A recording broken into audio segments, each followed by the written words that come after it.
آپ نے Harvard university کا نام سنا ہوگا کہ ہارورڈ یونیورسٹی دنیا کی رینکنگ میں کبھی وہ پہلے نمبر پر ہوتی ہے، کبھی دوسرے نمبر پر ہوتی ہے دنیا کی، یعنی پاکستان کی جو یونیورسٹیز ہیں وہ مطلب ہزاروں کے نمبروں میں آتی ہیں کچھ یونیورسٹیز، لیکن یہ ہے کہ وہ دنیا کی سب سے بڑی یونیورسٹی ہے۔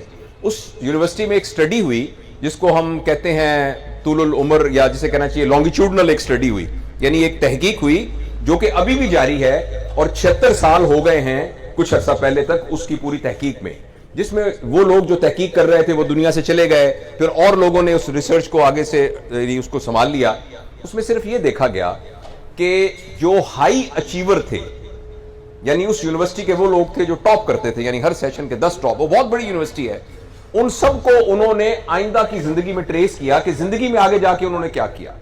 اس میں کچھ ایسے لوگ بھی تھے، 2 بندے جو امریکہ کے صدر بنے، اس میں ایک بندہ وہ بھی تھا جس نے چاند پر قدم رکھا تھا، اس میں وہ بھی لوگ تھے جو بہت بڑے نوبل انعام یافتہ لوگ تھے، سائنسدان تھے، اس میں وہ بھی لوگ تھے جو لٹریچر کے آدمی تھے، جو بڑے بڑے اداکار تھے، اس میں کچھ ایسے لوگ بھی تھے جن کو سزائے، جن کو عمر قید ہوئی، ان میں ایسے لوگ بھی تھے جو قتل ہوئے، اس میں ایسے لوگ بھی تھے جو قاتل تھے، یعنی اس طرح کے سارے لوگوں کو انہوں نے لانگیٹیوڈنلی ٹریس کیا کہ زندگی میں ان کے ساتھ کیا، اور دیکھا صرف یہ کہ آخر تک خوش کون رہا، یعنی کون سا بندہ ایسا تھا جس نے اطمینان والی زندگی گزاری اور خوشی والی زندگی گزاری۔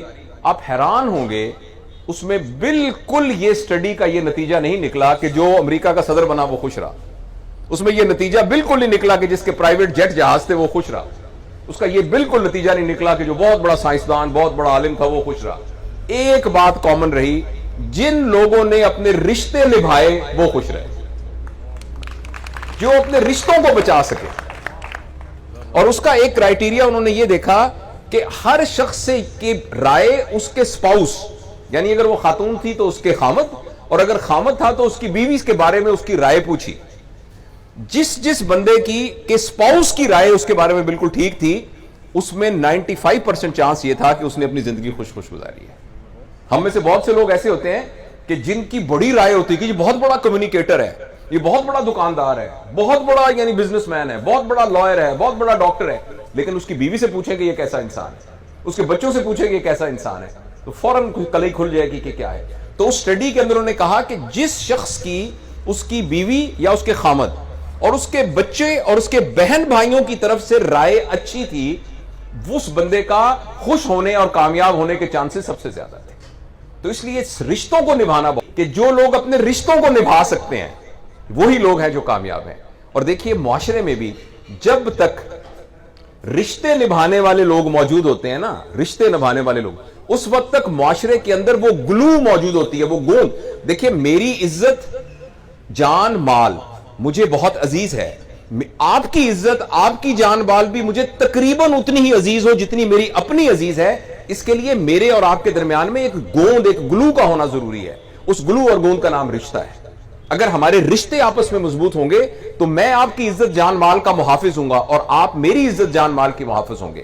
اس لیے معاشرے کے اندر، اور یہ کچھ تھا، میں آپ میں سے بہت سارے لوگ مجھ سے چھوٹے ہیں، کچھ میری عمر کے بھی ہوں گے، میں نے 1990 میں، آپ نے میٹرک کیا تھا، میں نے 1990 میں FCPS کیا تھا، یعنی اپنی فیلوشپ کی تھی، تو ظاہر ہے میں آپ سے 76 میں نے میٹرک کیا تھا، تو 86 اور 4 یعنی 14 سال تو بڑا ہوں میں آپ کی کلاس سے، تو اور باقی جو کچھ میری عمر کے بھی ہوں گے، کچھ شاید کچھ تھوڑا بہت بڑے بھی ہوں، تو میں نے ماحول اپنی آنکھوں سے دیکھا ہے۔ مجھے یاد ہے میں ایک دفعہ سڑک پار کر رہا تھا، ملتان میں ہم رہتے تھے، تو ہمارے ماسٹر جمیل صاحب تھے، تو وہاں سے گزرے تو ایک دم ایک رکشے کے نیچے میں آنے لگا، لیکن میں بچ گیا، تو ایک دم وہ سائیکل سے اتر کے میرے منہ پہ تھپڑ مارا، اور تھپڑ مار کے تمہیں شرم نہیں آتی؟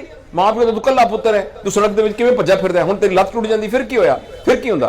اچھا میں روتا گھر آیا، اور آ کے میرے ابو نے کیا ہوا؟ میں نے کہا جی ماسٹر چاچا جی جمیل نے مجھے تھپڑ مارا ہے۔ وہ کسی اور اسکول میں ماسٹر تھے، تو چاچا جی جمیل کہتے تھے کہ چاچا جی جمیل نے میرے تھپڑ مارے ہے، تو کیا ہوا؟ میں نے بتایا، تو ایک دم میرے والد صاحب نے آگے سے پتہ کیا کہا مجھے؟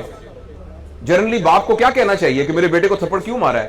انہوں نے کہا چنگا کیتا، انہوں نے بالکل چنگا کیتا، بالکل چنگا کیتا۔ تھوڑی دیر میں عصر کی نماز ہوئی تو ماسٹر جمیل دروازہ کھڑکڑایا، pain it was enough permission to enter into the home، کسی کے گھر میں داخل ہونے کے لیے یہ اجازت کافی تھی۔ پین اس کا مطلب ہے کہ جو خواتین ہیں وہ پردہ وردہ کر لیں، اور پین کہہ کے وہ اندر آ جاتے تھے۔ تو آئے تو آ کے کہنے لگے، یار اپنا اقبال صاحب وہ میں منڈے دے نال غلطی کر بیٹھا ہے, میں بڑا افسوس ہویا. انہوں نے کہا نہیں نہیں نہیں, چنگا کیتا تسی, چنگا کیتا. تو یہ یہاں دو مارنیاں سی, آپ صحیح کہہ رہے ہیں. تو میں عرض کرنا چاہتا ہوں یہ محبتیں یہاں موجود تھی, یہ اونرشپ موجود تھی, یہ ہم لوگوں کا تعلق اس معاشرے میں موجود تھا. جو چیز موجود ہے اور نہیں ہے وہ دوبارہ بھی آ سکتی ہے.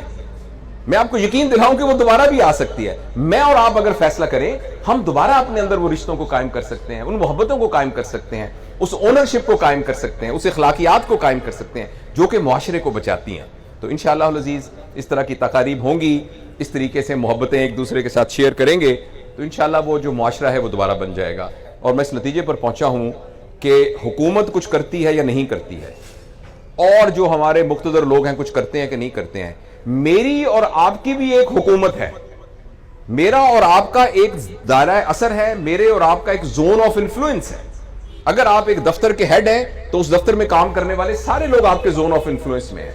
اگر آپ ایک دکان اور ایک کاروبار چلاتے ہیں تو اس کاروبار میں رہنے والے سارے لوگ آپ کے زون آف انفلوئنس میں آتے ہیں.